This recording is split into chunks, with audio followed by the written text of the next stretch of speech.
नीता नगरी is sponsored by खाता book. Business हुआ इजी। मैं बाद में दे दूं? देखिए, अब इनका शर्माने का दवा तो कोई है नहीं, लेकिन उधार वापस लाने का फार्मूला है। क्या? कैसे? खाता बुक डाउनलोड करिए, ये उधारी का रिमाइंडर भेजे और उधारी वापस लाए फटाफट। माथुर के पैसे आ गए। खाता बुक, बिजनेस हुआ इजी।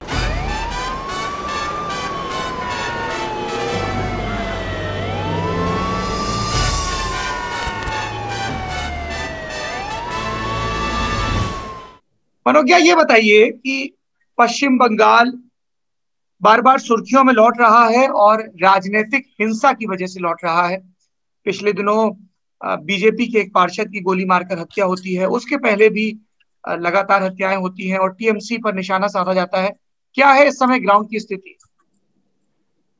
हिंसा और अहिंसा की लड़ाई है और दिलचस्प बात यह है कि हर पार्टी कहती है कि अहिंसा के हम पुजारी हैं और हिंसा दूसरी कर रही है, भले ही वो टीएमसी हो या फिर बीजेपी।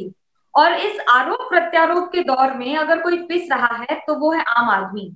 सड़कें जाम हो रही हैं, आम आदमी परेशान हो रहा है, भले वो भाजपा करे चाहे टीएमसी करे। एपिडेमिक एक्ट सरकार लगाती है तो उन पार्टियों पर लगा देती है जो बंगाल में विरोधी पर है।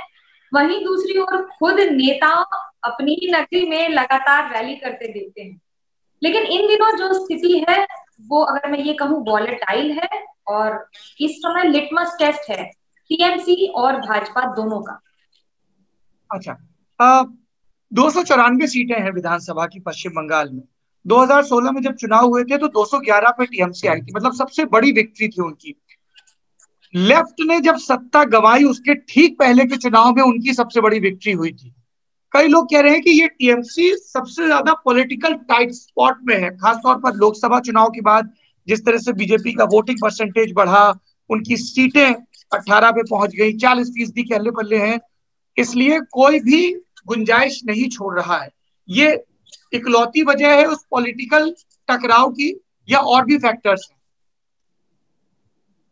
बंगाल के चुनाव बिल्कुल अलग होते हैं। पंचायत चुनाव का रिजल्ट जरूरी नहीं है विधानसभा में दिखे और विधानसभा का रिजल्ट जरूरी नहीं है लोकसभा में दिखे। लेकिन पिछले 20 वर्षों का जो ट्रेंड रहा है, यानी कि 2004 में जब टीएमसी को 1 सीट मिली थी, उसके बाद 2009 आया जब उन्हें 19 सीट मिली थी, लेकिन उसके बाद उनका राइज शुरू हुआ। और ये राइज ऐसा था कि 2010 में टीएमसी हो या 2011 में उनकी बहुत बड़ी विजय हो। इस बार कुछ उसी तरह के इंगित हैं, लेकिन जरूरी नहीं है कि वो रिपीट हो। इस समय लड़ाई इसलिए अलग है क्योंकि उस समय लोग यूनाइटेड थे कि हमें वाम मोर्चा को हटाना है। परिवर्तन, इस बार परिवर्तन की लहर नहीं है, इस बार परिवर्तित होने की लहर है। और अगर ऐसा हो रहा है जमीनी स्तर पर, पहला तो 2019 के आंकड़े, अगर 18 सीटें मिली हैं तो बंगाल के चेहरे को नहीं मिली हैं, वो भाजपा पर मोदी के चेहरे को वोट मिले हैं। और एंटी इनकम्बेंसी है, जो लोग भूल जाते हैं कि बंगाल में, उत्तर बंगाल में लोग बहुत परेशान थे तृणमूल कांग्रेस से लगातार, और ये वोट भाजपा की जगह एंटी टीएमसी थे।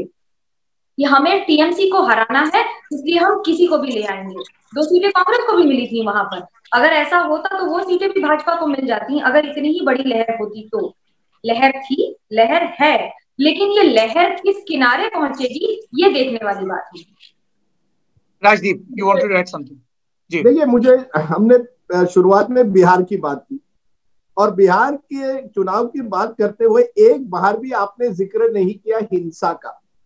अगर यही डिस्कशन 30 साल पहले करते तो हिंसा पर ही केंद्रित होता एक तरह से डिस्कशन। मैंने वो 95 का चुनाव देखा था जिस तब TN session chief election commissioner थे, जिस तरह से उन्होंने पूरे बिहार पर एक तरह से एक फोर्ट्रेस बना दिया था, एक किला बना दिया था। अभी तो पश्चिम बंगाल से आती है हिंसा की खबर। हाँ, अब देखिए, उस जमाने में बिहार में 6 राउंड्स के पोलिंग हुआ करते थे या कभी कभी 7 भी हुआ करते थे, और बंगाल में 2 या 3 हुआ करते थे। अब बंगाल में 6-7 होते हैं राउंड्स और बिहार में कम होते हैं।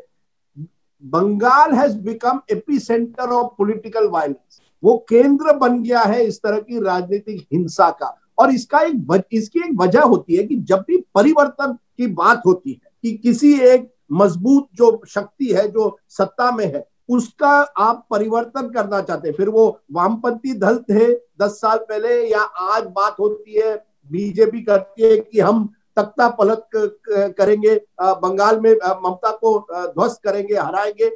उस एक माहौल में जब परिवर्तन की इस तरह की बात होती है, तब ये टकराव जो होता है वो एक तरह से जो राजनीतिक हिंसा जो होती है वो और भी बढ़ जाती है। एक जमाने में टीएमसी वर्कर्स को मारा जाता था, अब भाजपा कहती है अपने वर्कर्स को। एक ही स्टैटिस्टिक है कि जून महीने से, जब से लॉकडाउन लिफ्ट हुआ है, 12 या 13 वर्कर्स, 6 बीजेपी के, 5 तृणमूल के और 1 socialist unity centre of India, 13 worker. ये कहना कि एक तरफा है, ये भी गलत होगा।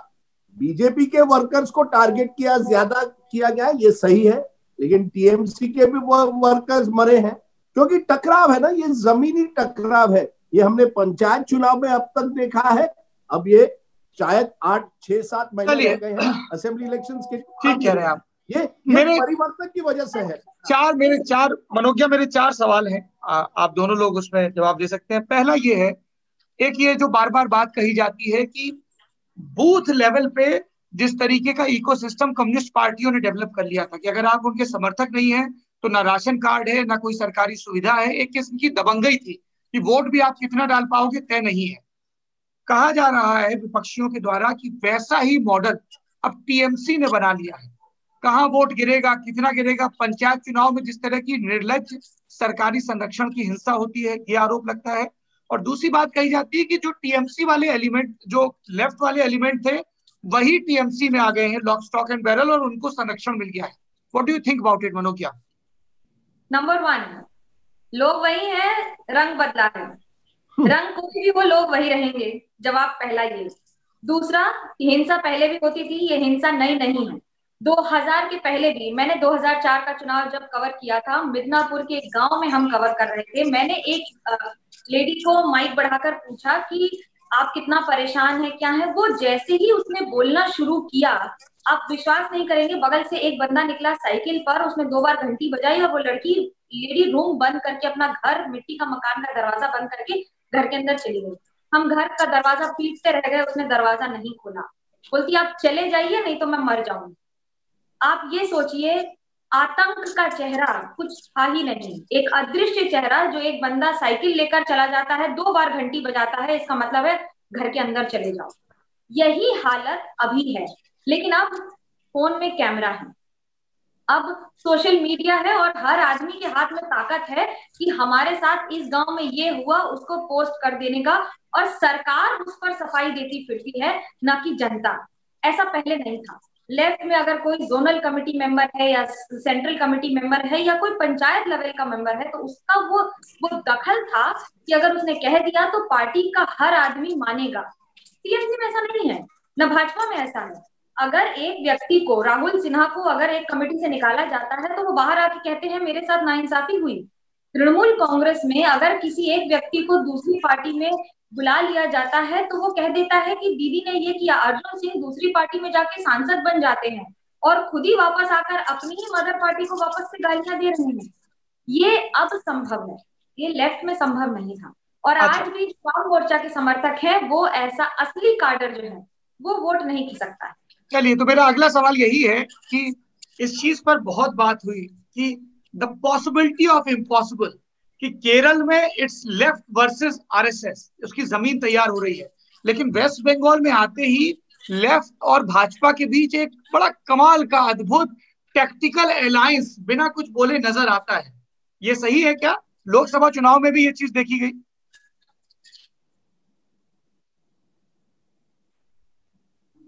मैं बोलूं कि राजीव सर? जी जी मनोज्ञा, पहले आप बोलिए पहले।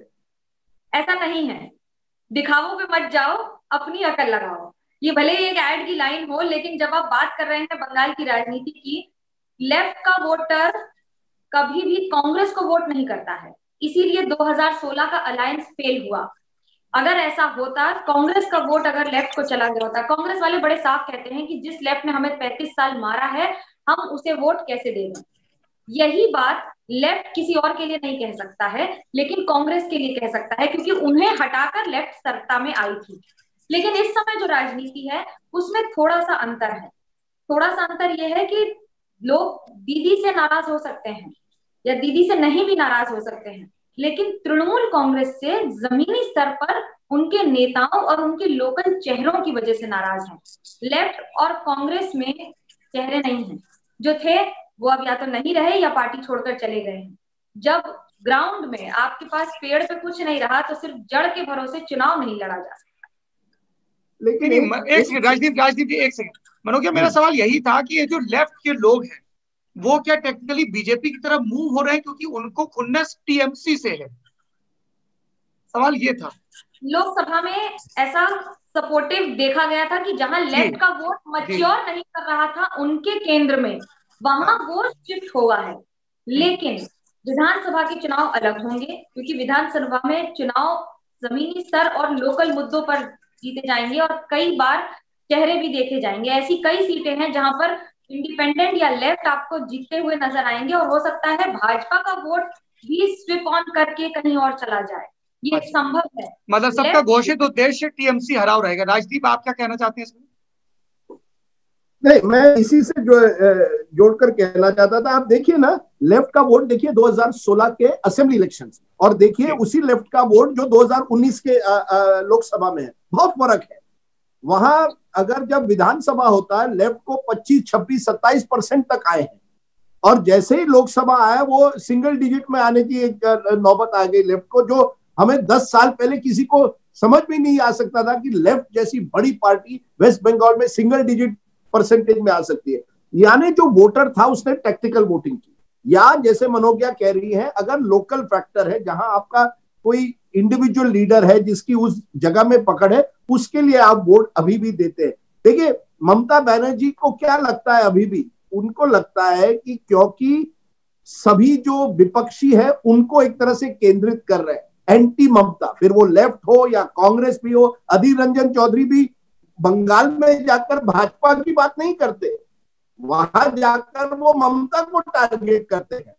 दिल्ली में भले ही वो भाजपा को लोकसभा में बैठकर टारगेट करें, जैसे ही बंगाल जाते हैं वो ममता को टारगेट करते हैं। तो ममता को उम्मीद है कि एंटी ममता वोट जो है वो जितना स्प्लिट हो जाए, जितना बिखराव उसमें आ जाए एक लोकल इलेक्शन में, उस वजह से शायद ममता को अभी भी लगता है, ममता दी को अभी भी लगता है कि उनको एक तरह से एडवांटेज है। और यही तो भारतीय इलेक्शंस की बड़ी अद्भुत बात है कि वही वोटर जो 2019 में हरियाणा में देखिए नरेंद्र मोदी जी और भाजपा को करीब 58% वोट मिलता है, जैसे ही 4 महीने बाद विधानसभा चुनाव आते हैं वो करीब 20-23% वोट घट जाता है। यानी वही वोटर वहां या तो लोकल पार्टी को वोट देता है या कांग्रेस को वोट दे देता है। तो ये हमें देखना होगा कि बंगाल में ये कितना टैक्टिकल वोटिंग इस बार होता है, ये सबसे बड़ी बात रहेगी। तीसरा सवाल मेरा ये है आप लोगों से कि जब ममता की आमद हुई उसके पहले हमने देखा कि जो एक सो कॉल्ड भद्र लोग है या जो एक एकेडमिक वर्ल्ड है, कल्चरल वर्ल्ड है, वहां पे उसका रेजोनेंस दिखने लगा था। People were not happy with left के तौर तरीके, खासतौर पे सिंगू, नंदीग्राम, इन सब के कंटेक्स्ट में। क्या शहरी भद्र लोग ममता बनर्जी और उनके पॉलिटिकल तौर तरीकों से नाराज नजर आ रहा है? मनोज्ञा? हाँ, नाराज हैं, लेकिन कोई बोलेगा नहीं। यहाँ तक कि अगर आप किसी को नॉर्मल कॉल पे बात करेंगे तो कहेंगे बाद में बात करते हैं, और हो सकता है छुप छुप के सिग्नल, टेलीग्राम या फिर व्हाट्सएप पे बात करें, या कहेंगे यहाँ मिलने आ जाइए, बात कर लेंगे। दिक्कत है दीदी, कई मामलों में अहिष्णु कहते हैं, वो असहिष्णुता उसका एक एग्जाम्पल बन जाती है। कई बातें सुनकर सॉर्ट आउट करके खत्म की जा सकती हैं जो कि नहीं होती हैं।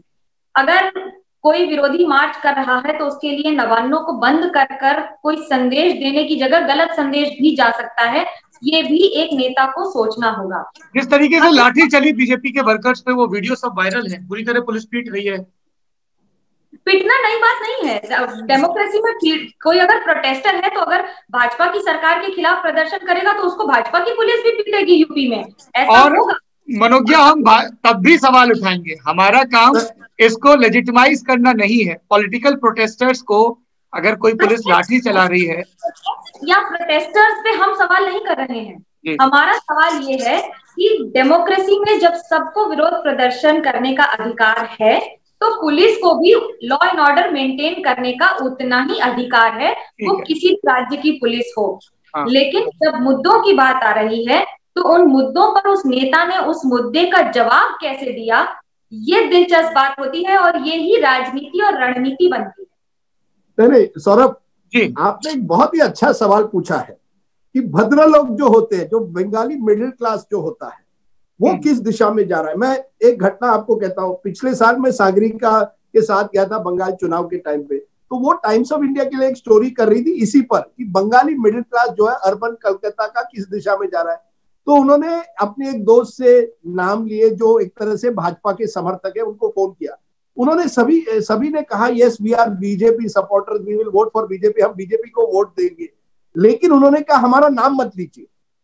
यानी एक तरह से आप भाजपा, ये एक तरह से जो दक्षिण कलकत्ता, साउथ कलकत्ता के जो भद्रलोक है, वो एक जमाने में आप कहते थे ट्रेंडी लेफ्ट, फैशनेबल लेफ्ट, यानी वामपंथियों से जुड़े हुए थे, क्योंकि एक समय एक फैशनेबल था कि बंगाल जो है वो एक आखिरी कम्युनिस्ट बेस्टियन रहा है। तब कई भद्रलोक जो थे लेफ्ट के साथ जुड़े हुए थे। आप टॉलीगंज क्लब जाते थे, कैलकाटा क्लब जाते थे, वहां आप जिन और टॉनिक पीते थे, लेकिन आप लेफ्ट थे, लेफ्ट के साथ जुड़े। वो राजनीति वो सहूलियत का लेफ्ट था कि पावर सेंटर के करीब रहना है। देखिए आप उससे जो भी कहे, सहूलियत का लेफ्ट कहिए, जो भी कहिए, अब उनमें से कई लोग जो है अब भाजपा के साथ गए हैं। यानी पूरी उन्होंने एक तरह से राइट, लेफ्ट से वो राइट चले गए।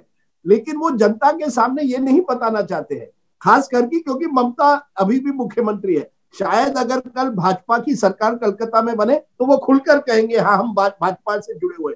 लेकिन आज भी कई लोग हैं जो सीधे सीधे डरे हुए हैं। शायद डर का भी एक माहौल है। अब आप बिजनेसमैन हो, अगर आप बिजनेसमैन हो, आपका कोई बिजनेस में हो, तो आप शायद ओपनली नहीं कहना चाहते कि मैं भाजपा के साथ जुड़ा हुआ हूं। आप एक देखिए ना, मैं एक ये पत्रकारिता की बात है। अब आप टेलीग्राफ को देखिए, कलकत्ता में रोज टेलीग्राफ अखबार जो अंग्रेजी नंबर है, रोज एक तरह से मोदी सरकार की आलोचना करता है। लेकिन वो एक एबीपी ग्रुप से जुड़ा हुआ है, जहां उनका हिंदी चैनल दिल्ली में बसा हुआ है। क्या वो चैनल मोदी जी की उस तरह से आलोचना कर सकता है? राजनीति इसमें एक चीज और है, राजनीति इसमें एक चीज और है। वो चीज ये है कि जो टेलीग्राफ अखबार नरेंद्र मोदी की नीतियों की धज्जियां उड़ाता है जी, वही टेलीग्राफ अखबार ममता बनर्जी की नीतियों की धज्जियां उड़ाते वक्त उसके नक्शे कहाँ चले जाते हैं। एक सवाल ये भी उठता है, और वो भी जायज सवाल है कि जो कोलकाता में बैठा है वो कोलकाता के पावर सेंटर को सर्व कर रहा है, जो दिल्ली में बैठा है वो दिल्ली के पावर सेंटर को सर्व कर रहा है। देखिए ये कहीं ना कहीं पत्रकारिता से भी जुड़ा हुआ है। लेकिन जो आपने सवाल पूछा ना, जो भद्रलोक है वो ओपनली क्यों नहीं आते आज और कहते कि हाँ हम भाजपा से जुड़े हुए हैं? क्योंकि एक डर का माहौल है, आप नहीं कहना चाहते। लेकिन पिछले चुनाव में, और मनोज्ञा शायद मुझे करेक्ट कर सकती है, कलकत्ता के सभी सीटें जो थी तृणमूल ने जीती। यानी एक तरह से अगर तृणमूल की सीटें बची वो शहरी इलाकों में तृणमूल जीती थी। सही है गलत है ये सच है, लेकिन इसका श्रेय भाजपा को जाता है टीएमसी को जिताने के लिए। वो ईश्वर चंद्र विद्यासागर का बस्ट टूटा और वो जो पॉलिटिकल वायलेंस हुआ उसकी वजह से, या टिकट वितरण गलत हुआ, वो उसका इम्पैक्ट नहीं था, क्योंकि वो सबको पता है कि उसके पीछे की सच्चाई क्या थी। लेकिन इम्पैक्ट हुआ कि हिंदी भाषी इलाकों में भाजपा ने बांग्ला बोलने वाले कैंडिडेट्स दिए, और बंगाली की जगह पर एक उत्तर दिनाजपुर के दक्षिण भारत में, दक्षिण बंगाल में किसी कैंडिडेट्स की नाराजगी भाजपा में काम ही नहीं किया। अच्छा चलिए अगले सवाल की तरफ बढ़ते हैं। ये सवाल हो जाएगा क्योंकि सीट उन्हीं के खाते में है। जी जी, अगला सवाल जो टीएमसी उठा रही है और बीजेपी उससे बच रही है, ममता वर्सेस हु? सबसे बड़ी लड़ाई ये है कि ममता बनर्जी के खिलाफ अगर आप एक खाली ब्लैंक रख देते हैं, फिल इन द ब्लैंक करके, तो आप जीत जाएंगे। लेकिन अगर आप इसमें एक तस्वीर बना देंगे तो आपकी जीतने की संभावनाएं -10 हो जाएंगी। बातें भले ही चल रही हो कि सौरभ गांगुली को ले आएंगे या किसी और को ले आएंगे या हमारे परिषद दल से ही हम लोग चुनेंगे नेता, ये बात सब जानते हैं कि टीएमसी की सरकार से अधिकतर जनता परेशान है, कमोबेश कई कारणों से। नेताओं से मनोज्ञा ये कहा जा रहा है, एक मिनट, क्या लेकिन चेहरा नहीं है। मनोज्ञा ये कहा जा रहा है कि किसी धार्मिक व्यक्ति को बीजेपी प्रोजेक्ट कर सकती है, क्या ये सही है कि किसी धर्म से, हिंदू राजदीप धर्म जी, से जुड़े हुए मैं व्यक्ति। राजदीप जी, मैं आपको जवाब देता हूँ। मेरी पिछले दिनों बीजेपी और टीएमसी दोनों के सबसे बड़े रणनीतिकारों से लंबी बातचीत हुई है। हाँ, और बीजेपी ऐसी कोई गलती नहीं करने जा रही है। बीजेपी का बहुत स्पष्ट कहना है कि जनादेश ममता बनर्जी के खराब प्रशासन पर मांगा जाएगा। जैसे यूपी में उन्होंने कोई चेहरा आगे नहीं किया। उन्होंने कहा देखिए केंद्र में हम ये चीजें कर रहे हैं, वो बाकायदा गिना रहे हैं। कास्ट अरिथमेटिक बहुत दुरुस्त करने की कोशिश कर रहे हैं। 1%, 2%, 3% वाले लोग टीएमसी के नाराज धड़े को अपने पक्ष में लाने की कोशिश कर रहे हैं, जो उनकी टेस्टेड रणनीति है। चेहरा कोई नहीं दे रहे, क्योंकि उनका ये कहना है कि तब उस चेहरे पर फोकस हो जाएगा। चेहरे की प्लस होते हैं तो माइनस भी, और दूसरा हमारी पार्टी में भी तो बहुत सारे गुट हैं, बाकी गुट नाराज हो जाएंगे। नहीं, ये बात आपकी सही है, लेकिन जो टीएमसी के रणनीतिकार है, आपके पुराने दोस्त प्रशांत किशोर, उन्होंने हमेशा कहा है कि जो चुनाव होते हैं आजकल प्रेसिडेंशियल स्टाइल होते हैं, कि जो वोटर होता है वो कहता है मुख्यमंत्री कौन होगा या प्रधानमंत्री कौन होगा। जैसे केजरीवाल ने 2015 में कहा था केजरीवाल बनाम कौन, इसी तरह से ममता बनर्जी भी, अगर आप कह रहे हैं या मनोज्ञा जो कह रही है कि भाजपा किसी व्यक्ति को प्रोजेक्ट नहीं करना चाहती, तो ममता बनर्जी का साफ ये एजेंडा होगा, ममता बनाम कौन, आपके पास कौन है। बीजेपी भी यही चाहती है कि सारा डिस्कशन ममता की रूल पर हो, ममता बनर्जी ने क्या किया इस पर हो। सर, मैं ये आपकी बात सही अपनी जगह है। मैं आपको एक कहानी बताता हूँ, क्योंकि मनोज्ञा ने सौरव गांगुली का नाम लिया। अब कुछ महीनों पहले जब सौरव गांगुली पहली बार बीसीसीआई के अध्यक्ष बने और जय शाह, अमित शाह के बेटे, वहां के सेक्रेटरी बने, तो मैंने तो सौरभ दादा से पूछा कोई डील है क्या कि आप दोनों यहाँ अब क्रिकेट में हैं, उसके बाद अमित शाह से आपकी बात हुई है क्या, आप अपने आप को एक तरह से दीदी के सामने एक चेहरे की तरह प्रोजेक्ट करेंगे। उन्होंने कहा क्यों मरवा रहे हो मुझे, मैं इसमें नहीं पढ़ना चाहता, मैं बीसीसीआई का अध्यक्ष हूँ। लेकिन साथ साथ फिर पूछा व्हाट डू यू थिंक, क्या आपको लगता है कि भाजपा ममता को हरा सकती है? तो मैंने कहा क्यों, अगर हरा सकती है तो आप तैयार है क्या? तो देखिए, दादा की दादागिरी जो है वो टीवी पर ठीक है, क्रिकेट पिच पर ठीक है, लेकिन क्या वाकई वो तैयार है? क्योंकि एक बार आप उस राजनीति में पड़ गए, ममता बनाम सौरव, तो फिर वो एक तरह से एक बहुत रिस्की सिचुएशन है।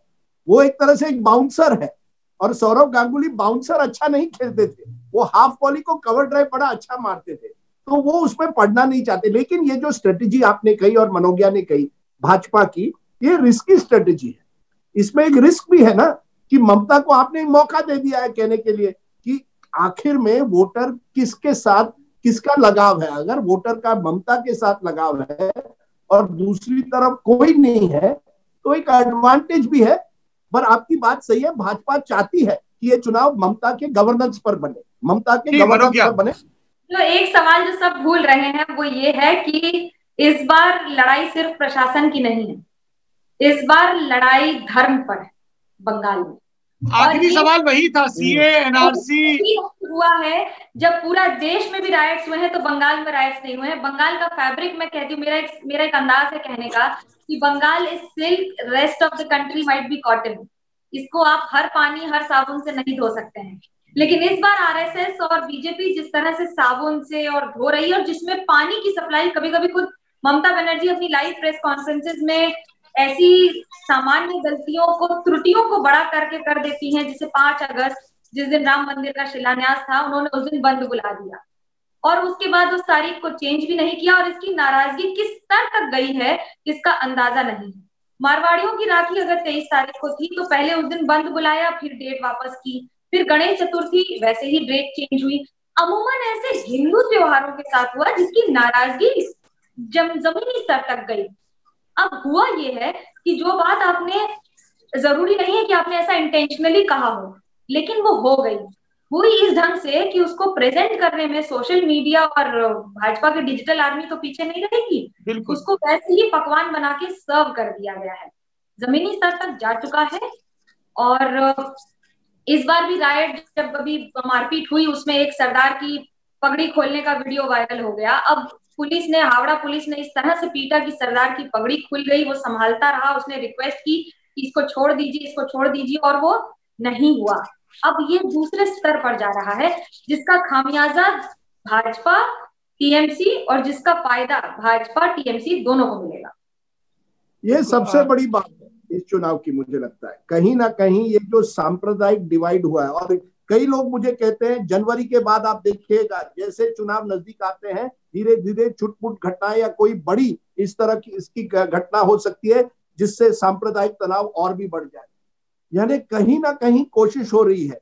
आज जब कहा जाता है मायावती ने दलित वोट बैंक किया, मुलायम ने यादव वोट बैंक किया, सच्चाई ये है कि बंगाल की राजनीति में मुस्लिम वोट बैंक और हिंदू वोट बैंक की राजनीति होने जा रही है और ये बहुत खतरनाक है देश के लिए। बिकॉज देखिए कई लोग ये नहीं जानते हैं सौरभ भाई मनोगिया कि बंगाल की में 30% से ज्यादा मुसलमान है। I think the highest population, हम हमेशा बात करते हैं यूपी बिहार की, सबसे ज्यादा मुस्लिम पॉपुलेशन आज परसेंटेज में 28 से 30% तक बंगाल में है। तो ऐसे बड़े तबके को अगर आप एक तरफ वोट बैंक करते हैं और दूसरी तरफ कोशिश करते हैं हिंदू वोट बैंक करने की, तो ये बंगाल की राजनीति के लिए बहुत ही खतरनाक है। और मुझे देखना है, और ये यही तो वामपंथियों ने जो भी आप उन पर आरोप लगाए, ज्योति बासु के राज्य में कम से कम इतने सालों तक इस तरह के सांप्रदायिक दंगे नहीं हुए। यानी जो जमीनी हकीकत थी कहीं ना कहीं या वो लेफ्ट के डर से या आतंक से, लेकिन हुए नहीं। 92-93 के अयोध्या दंगे मुंबई में हुए लेकिन कोलकाता में नहीं हुए। अब क्या हुआ है कि अब तो छोटी कुछ भी घटना हो जाती है, मुहर्रम का प्रोसेशन हो, दुर्गा पूजा हो, कोई घटना हो जाती है, दोनों समुदाय के बीच में दरार बढ़ती जाती है, हिंसा होती है। ये सबसे बड़ी खतरनाक बात है अलॉन्ग विद पॉलिटिकल वायलेंस। और उस पॉलिटिकल वायलेंस के जो पॉलिटिकल नेता, देखिए मैं आपसे बात कर रहा हूँ, मेरे सामने एक ट्वीट है कि प्रियांगु पांडे की सिक्योरिटी में तैनात बलविंदर सिंह की पगड़ी खींचकर उतारना, सड़क पर घसीटकर बर्बर तरीके से पीटना बंगाल पुलिस की बर्बरता दिखाता है। ममता बनर्जी दोषी पुलिस वालों पर सख्त कार्रवाई करें। इन्हीं पगड़ी वाले सिखों ने बांग्लादेश बनाया था।